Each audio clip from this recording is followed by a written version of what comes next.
oh, they need us. They don't need us.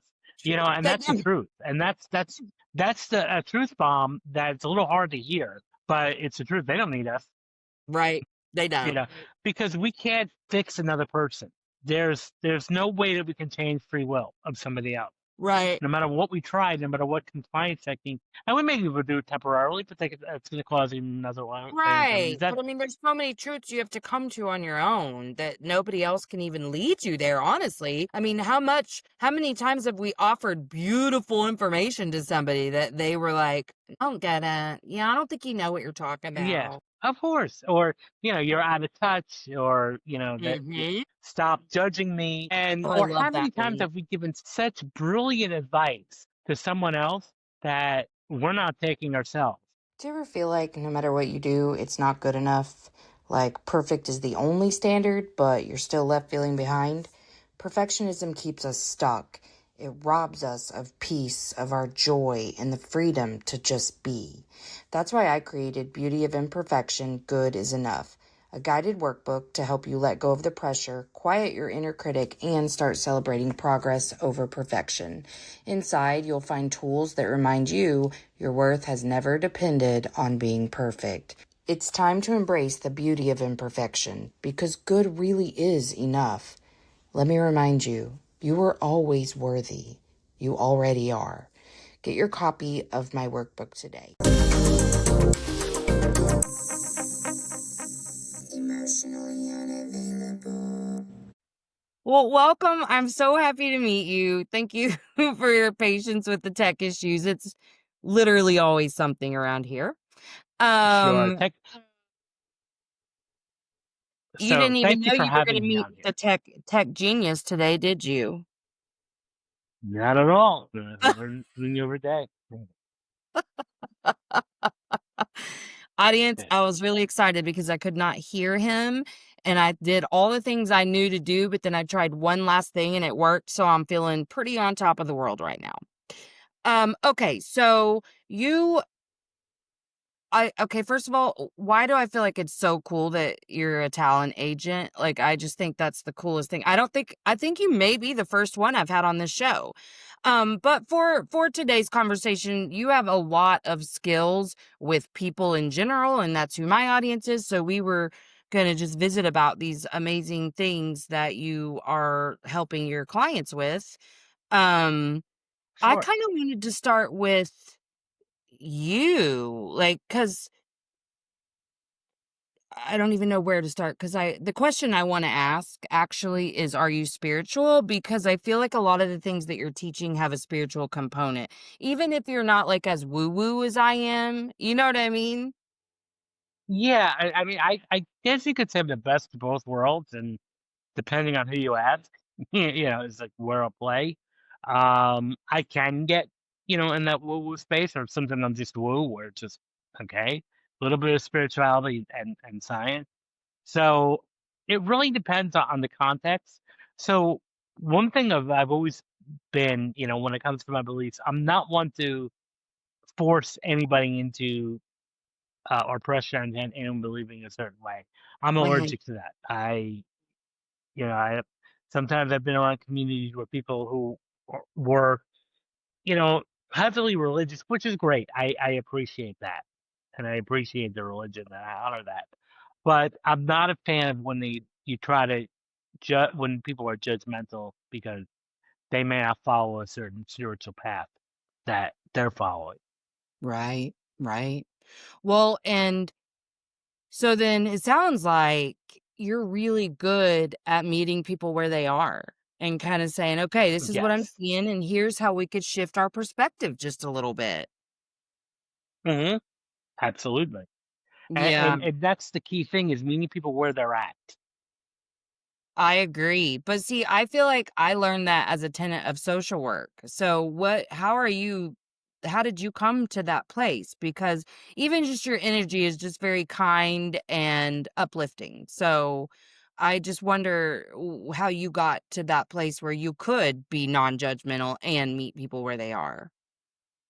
Well, I think just that's who I've been, because I'm not a fan of people that are judgmental. And I think that was the biggest thing with me growing up is I didn't encounter people that were judgmental who their one way of thinking was the only way.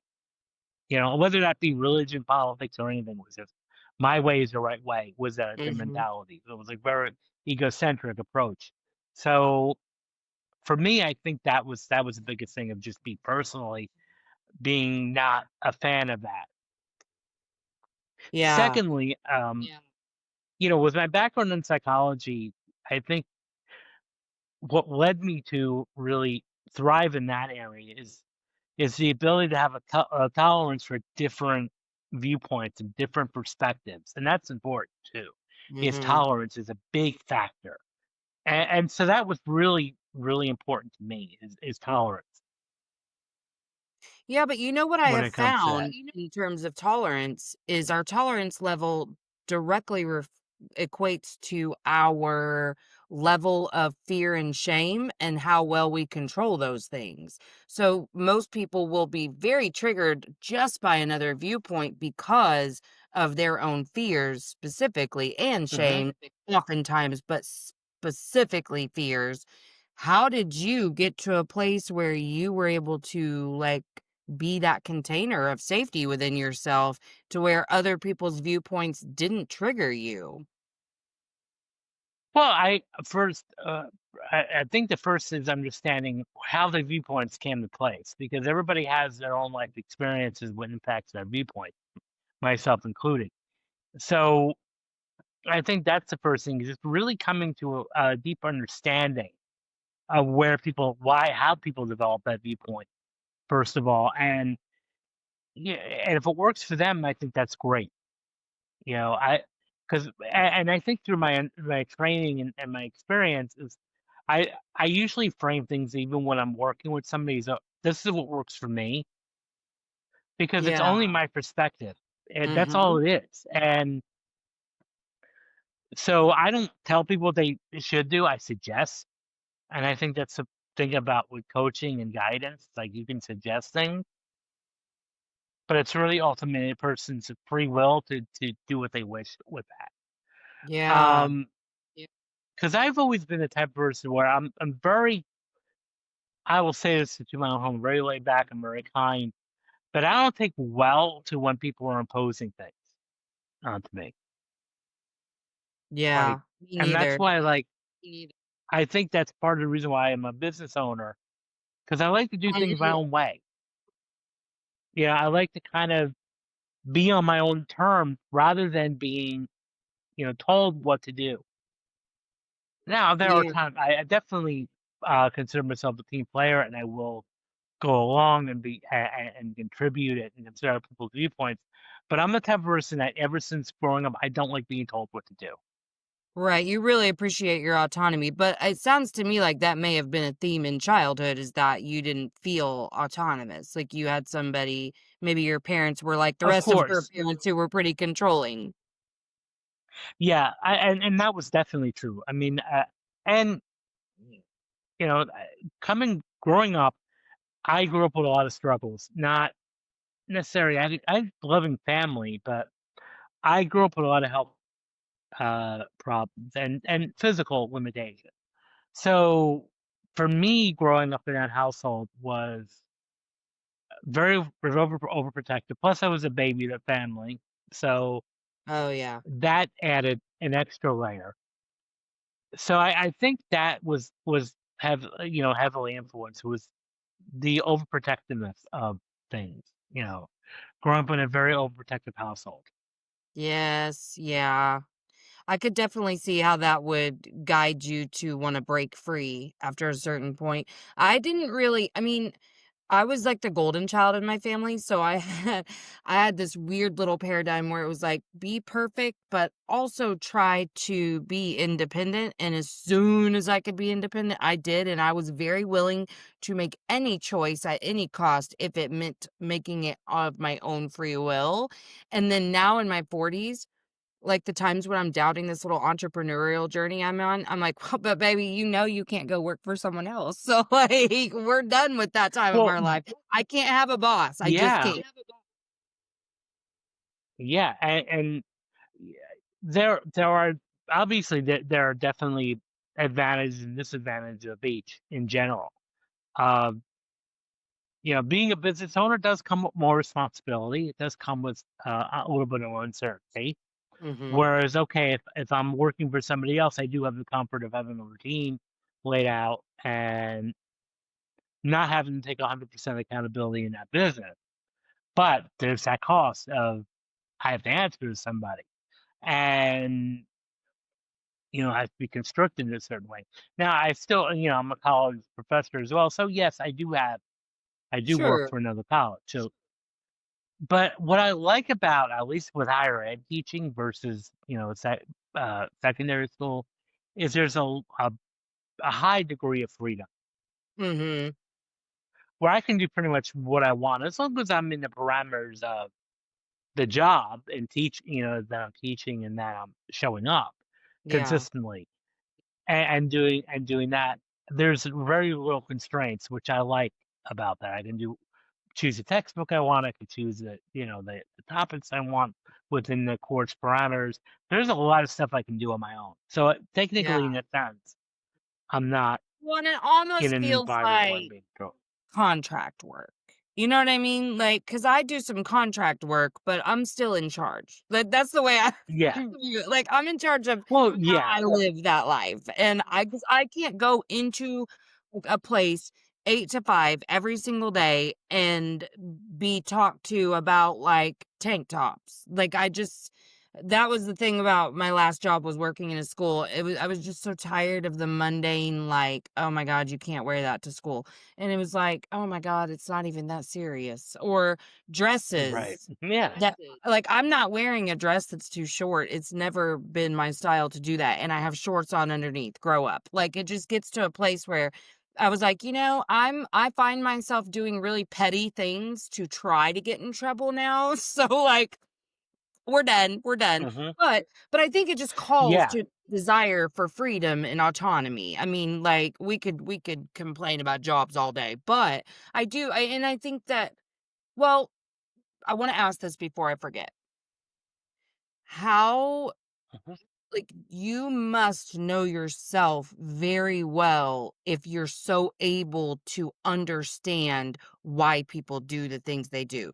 Yes, having the psychology background makes all the difference, I think, depending on the type of psychology studied. Of I course. think you've obviously studied really good psychology, but, like, I found for me that when I really dug deep and was very intentional about finding the me and them and the them and me and how we're doing the same things even when it looks differently. Understanding why I do what I do, now I have such a different ability to understand why other people do what they do. Would you say that's the truth for you too? Yeah, because it's really understanding other people is really the key. And now, that doesn't mean that you're excusing other people's actions, but you start to understand a little bit of like where they're coming from, and then that can monitor how you react to a Right. situation, and not to be When so you're not entirely taking it reactive. personally. Yeah. Right. And I think that's one of the lessons I've learned in life that even behavior that is appeared from other people appear to be personal, it's not. Right. It's rarely personal. And even when people are judging you or putting you down or ridiculing you, yes, it's going to seem in the moment very personal, but it's really not because it's really they're operating in their own self contentment, their own Absolutely. unhappiness. Mhm. Well, and their belief about themselves too, because I was just talking to a friend about this the other day who, really struggles with OCD, and we were talking about a TikTok video that we saw where somebody else got upset because their seatmate who they didn't know was wiping down all of their stuff. And Elise Myers, a really big like online personality, she then posted something like later about like how her seatmate was doing that, and so she said, "Would you like me to do mine too?" And I was talking to my friend about it because we're both big Elise Myers fans. And, she said, "I just have never understood why it bothers somebody else what I'm doing in my seating area, you know?"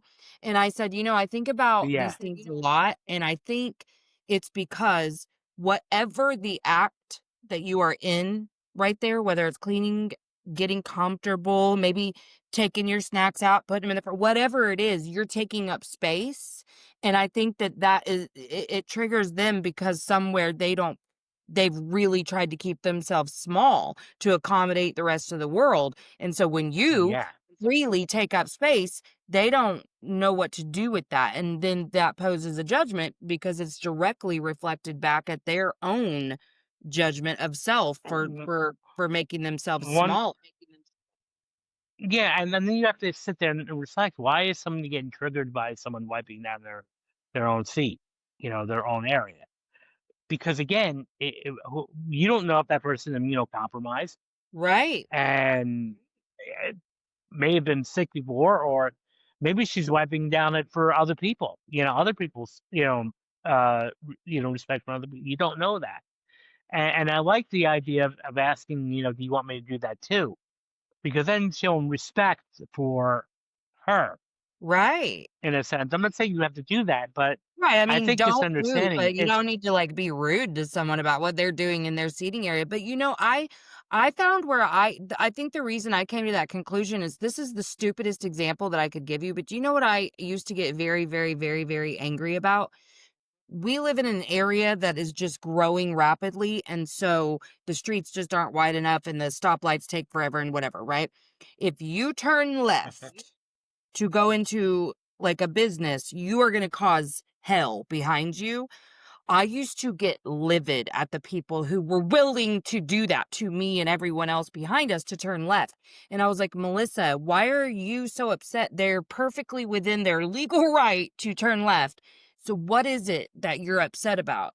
And it's because I would freak out. If it was me turning left and I saw the traffic building up, I would hmm freak out and I'd be like, "Oh my God, they're all gonna be mad at me and blah, blah, blah." So I didn't feel comfortable taking up that space. And so when I realized, oh, you think that they should not take up space because you hmm don't, which is another way that we build up expectations and social contracts within those expectations, it was a real eye-opening experience for me to say, hey, they can, but baby, you can too. You can turn left. Like, this is a part of normal everyday yes, traffic.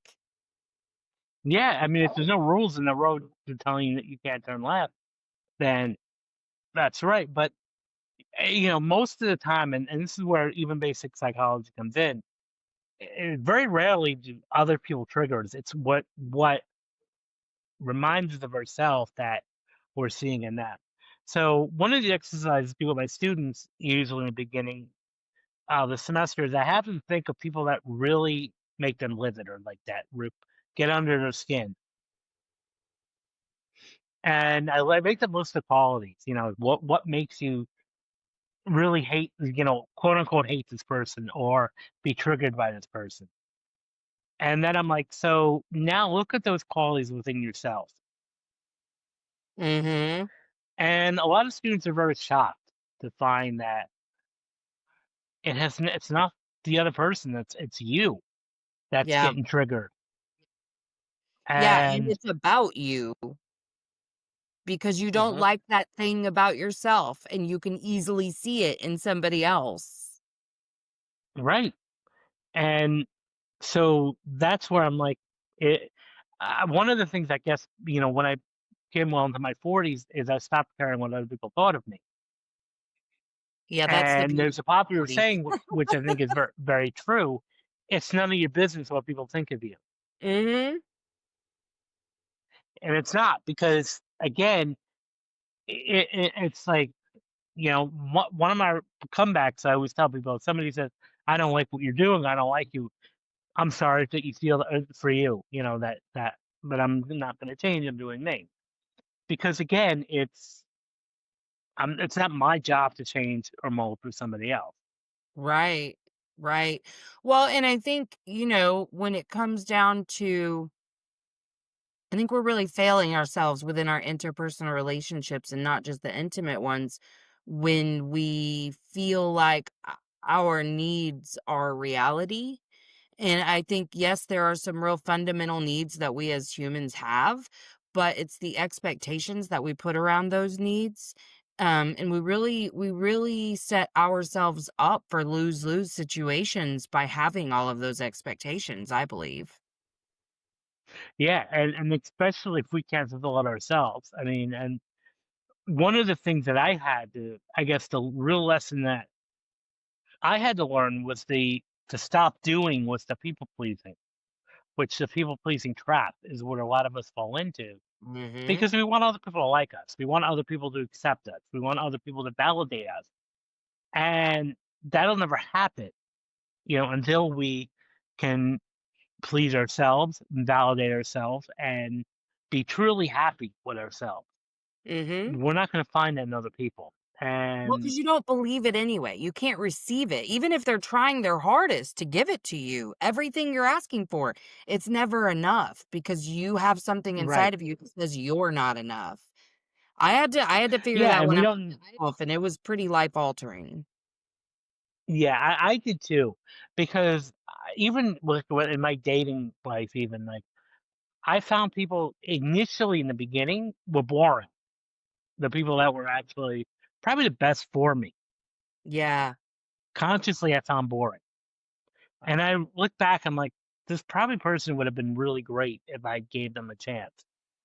Mhm. But because I wasn't able or ready. And the reason why I think I found this person boring or not interested on a conscious level is because this person really cared about me. Yeah. Well, and when your nervous And system it is was, wired to believe that chaos is safe. yeah. And so, and with most people that fall under the codependency, people pleasing things, we're more drawn to people that are really chaotic. Uh-huh. Yeah. Yeah. I always laugh The about my more, husband. the more Honey, messed up, you the better. definitely have a You know, type. yeah. The It's most so is true. like the most effed up of your life. It's like I want to be. Let's be friends. Well, because us little codependents, we wanna fix. Because then if we can fix you, we can ignore everything that's happening in ourselves. I realized that Right. even with my friendships, I was drawn to people who needed me. Me too. And then at the end, I'm like, "Nobody loves me the way I love them." Well, honey, you don't even love yourself. Come on. Well, and the thing about it is, or else codependence, we even have the illusion that they need us. Like, oh, they Mhm. need us. They don't need us. True. And They that's the don't. truth. And that's the truth bomb that's a little hard to hear, but it's the truth. They don't need us. Right. Um, They you don't. know, They because don't. we can't fix another person. There's no way that we can change free will of somebody else. Right. No matter what we try, no matter what compliance technique, and we may be able to do it temporarily, but that's going to cause even another thing for me. Right, Is that but I mean, there's so many truths you have to come to on your own that nobody else can even lead you there, honestly. I mean, how many times have we offered beautiful information to somebody that they were like, "I don't get it. Yeah, I don't think you know what you're talking yeah, about." of course, or you're out of touch, or that you Mhm. stop judging me, and Oh, I or love how that many times one. have we given such brilliant advice to someone else that we're not taking ourselves? It's Oh like, god, every piece of yeah, brilliant advice in every, my former life I wasn't taking. So fu of course, I'm like, hello, they can maybe want to, take your own advice there. And a lot of times it's not because it's easy for us to describe other people. Like, even whether it's just giving advice or even describing ourselves, a lot of people are stumped when you ask them to tell them about themselves. Oh, But yeah. if I say, tell me about your friend or tell me about this person, they can go on pages and pages. Yep. Well, I think most of us really are people pleasers on some level, and we learned that the We more we are, can yes. cater to other people, the safer we are, the more love we're gonna get, so, yeah, I could tell you all kinds of things about my friends, but I remember at a job starting a job and them talking about, like, "What do you like to do in your free time?" And I was, like, sitting there like, "Well, I can't say drink, but that's literally it." Like, Right. I had no hobbies at all, like, at all. So, I was just doing that, wine mom thing where you come home and, you're drinking wine in the evening or whatever, but, it wasn't until I'm asked, "What do you do?" that I'm like, "Well, I'm not gonna say that, but that is really all I've got right now, so I should probably fix that." I didn't Yeah. even recognize Yeah. it. Of course, because even sometimes people ask me, "What are your hobbies?" I'm like, I like to read," and then I'm thinking to myself, "Wow, I'm really boring." But I think a lot of times we're so inclined to think about other people that we don't even think about ourselves. Well, I think we were And programmed that the way, honestly. Anyone Yeah, in I my mean, generation and older, that was the silent generation and the boomers, like, they trained everyone to only care about other people and not in a good way. right. It was all really to Children are glorify seen not them as parents because that was the only thing Yeah, they cared about is how we made them look. and it was the whole idea that children should be seen, not heard. Yep. Absolutely. We were definitely like second, third class citizens even. I mean, we were not people to them. We weren't humans with needs. We were just an extension of them and they got to tend to us in whatever way they deemed fit. And oftentimes it wasn't good. Right. Of course not. No, it was never good because that was what we were told not, again. And then when we did express ourselves, we were yelled at, Oh yeah. or Oh, you didn't really in childhood, you really didn't dare. I mean, unless you were the rebel of your family, you really didn't dare talk back. Like everybody kind of right. just took a line. There was occasionally of you'd be like, "But why?" And you learned really quick that wasn't the way. Because I said so. Yeah, Or I exactly. said so. Yeah, that's exactly right. Or the best saying, stop crying, I'm gonna give you something to cry about. Yep. Have you seen I don't know if you're on TikTok. It's funny that you just said that because I was just I don't know why I was thinking about this as I went to sleep last night, but there was a trend a couple of months ago of people asking like their Gen Alpha children to complete phrases that like us Gen X children were set told.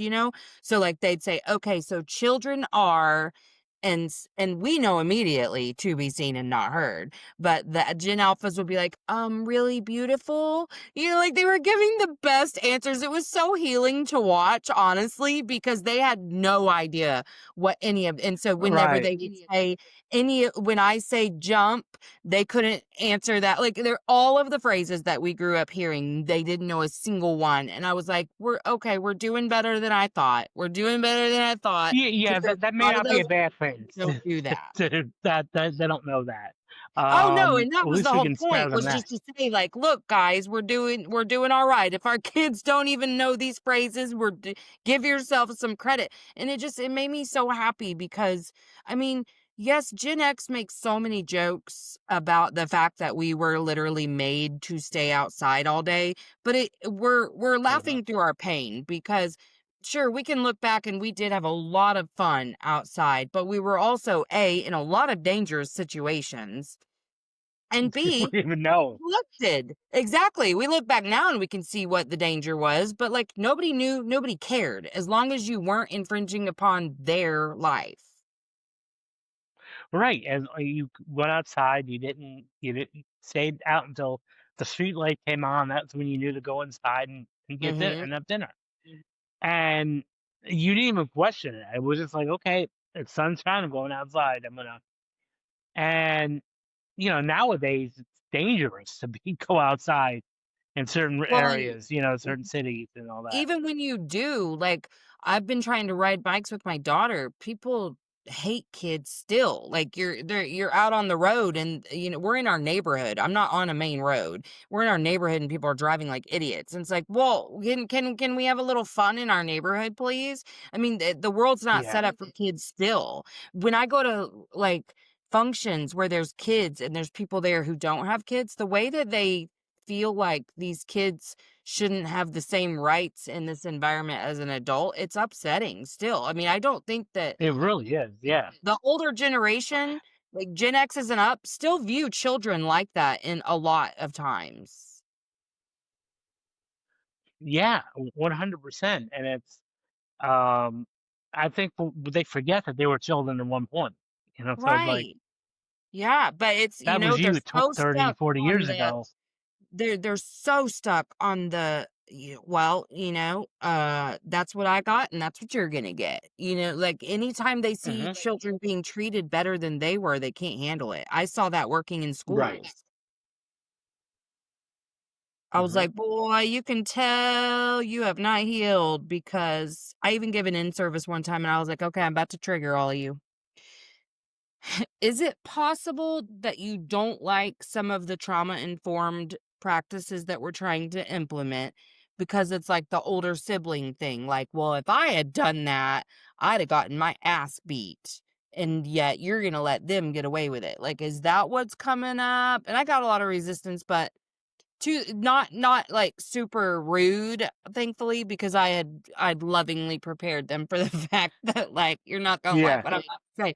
But I had hoped that at least one of those freaking, elder Gen Xers would walk out and think, maybe that is it. Like, maybe I can't handle it. But I learned that that's why we dismiss others is because it brings up something in us. We have to dismiss it in us. And to do that, we have to dismiss you because we don't know how to sit with people in their pain. right. And we don't know how to do that, and especially if they're paying a certain pain in us, we gotta shut it down, and we'll do it Oh, at anything at all costs. absolutely. Absolutely. Well, and I think inherently we as people are good. So when you hear somebody else hurting and you see it for yourself, it is hard. It hurts you. And so immediately, if you're not somebody who's done the work, you're going to dismiss it because you can't handle the way Mhm, you feel when you hear them crying. right, because it bothers you at the end of the day that they're Yep. crying. Mhm.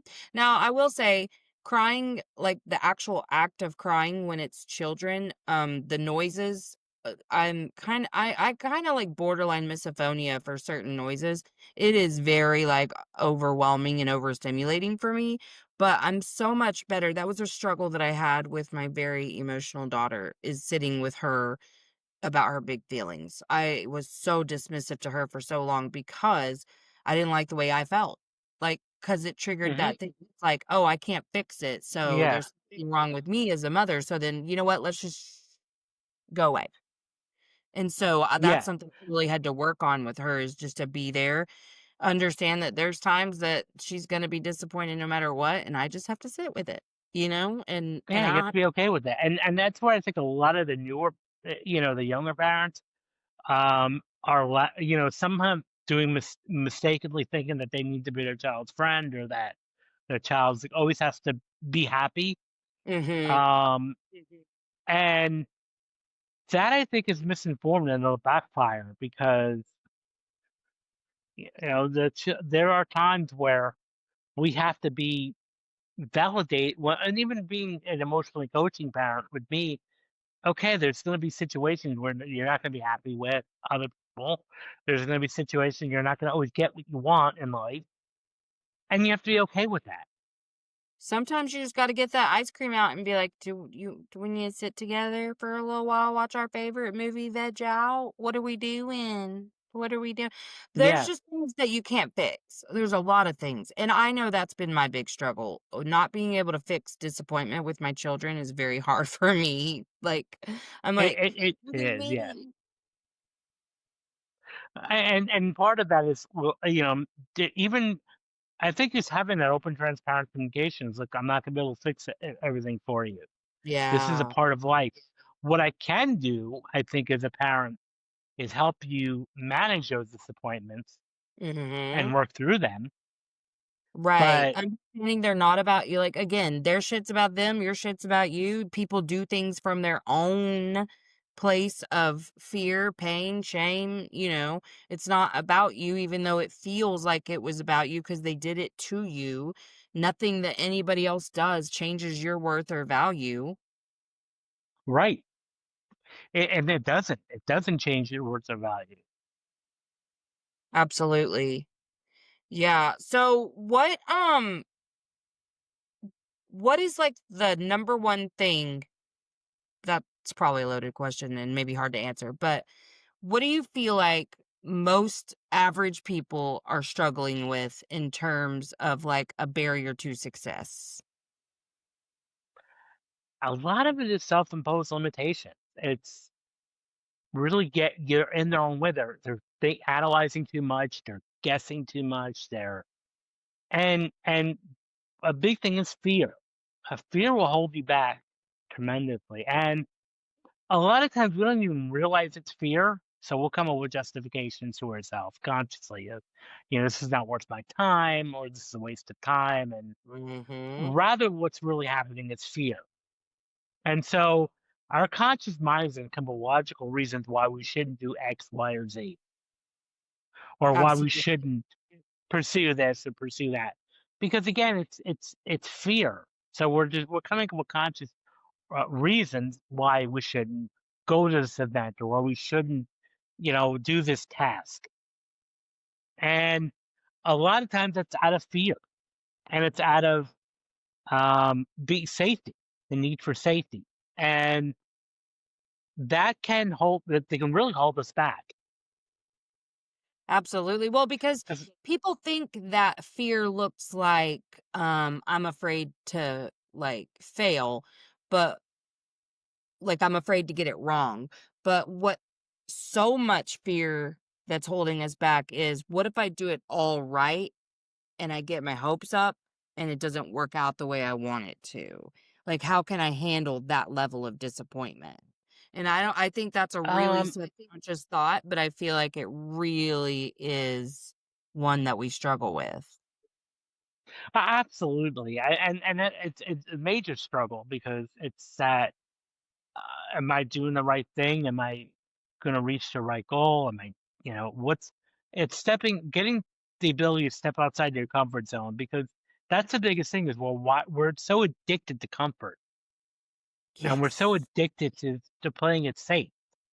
Mhm. And what we really have to do at some level is to be comfortable with being uncomfortable, like being in that space to know that it's going to be scary. Absolutely. It's gonna be uncomfortable, and we need to and I'm okay with that now, and that's, I think, the important thing too. Well, I think it's also important to remember like baby steps are important. When you're trying to go from A to Z too quickly, you are going to set yourself back sometimes because your nervous system, you haven't created the container for Z. You've got the container to take the next step, but you took 75 steps, you know? Mhm. And Yeah, no, I think we future forecast a little too much. well, the problem with the future forecasting is we distort the outcome, because we're so focusing on what could go wrong, that even if we sat and looked at the situation objectively, the outcome of what went wrong, even if it does go wrong, worst case scenario, the actual reality of it is not going to be nearly as bad as what we're imagining it to be. Mhm. And I could talk from experience, because in 2023 was my one of my previous talent agencies I was co-owner of, and I was making a partnership split, and going back out on my own. And for months, I was so worried about what are my existing clients are going to leave me? What are they going to think?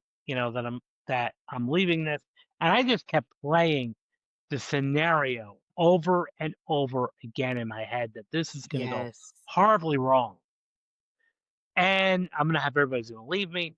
And then when the actual thing happened, when I did make the announcement, did make the split, it wasn't 10%, not even 10% about Right. um, what I thought it was gonna be. And so that's where it was like a big lesson, like, here is, look, we're thinking worst case scenario, and even if something doesn't go in our way or our favor, initially it's not going to be as bad as we thought it's going to be. Mm-hmm. Yeah, and you create the energy that you live in, so you can determine how good or bad anything feels. Right, of course. Man, Albert, I've loved having you here today. Before we wrap up, is there any final words? And then tell us what you got going on, offers you have, and where we can find you. Sure. Well, I think the biggest thing is to stay committed to, who you are and not live your life on somebody else's expectation. Mm-hmm. So take that vacation, do that what you want to do, because we only have one shot at this. If you Yeah. think about it. Now, what I have going on for me, first of all, I encourage everyone to check out my book, Rise Above the Script, um, which was published in 2024. It's on Amazon. Is both all three is an ebook, paperback, and audiobook. So I would highly encourage checking that out. What I have come down is I have more books down on the pipeline. One is definitely be about people pleasing, overcoming that. So look for that in 2026. And I'm also going to be working on developing group and individual coaching. So reach out to me. You can reach out on my website or LinkedIn, and I'd be happy to jump on a quick call with you. I love that. And I'll make sure I have all those links in the show notes too. Mhm. Well, thank you so much for such a great time. I really appreciate you being here and I love the information that you provided. And again, I'll make sure to include all that stuff in the show notes. Excellent. Well, thanks so much for having me. Absolutely. Okay, I'm going to stop recording, but don't hang up just yet.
Thanks for coming to Emotionally Unavailable. If you haven't already, like, subscribe, and share.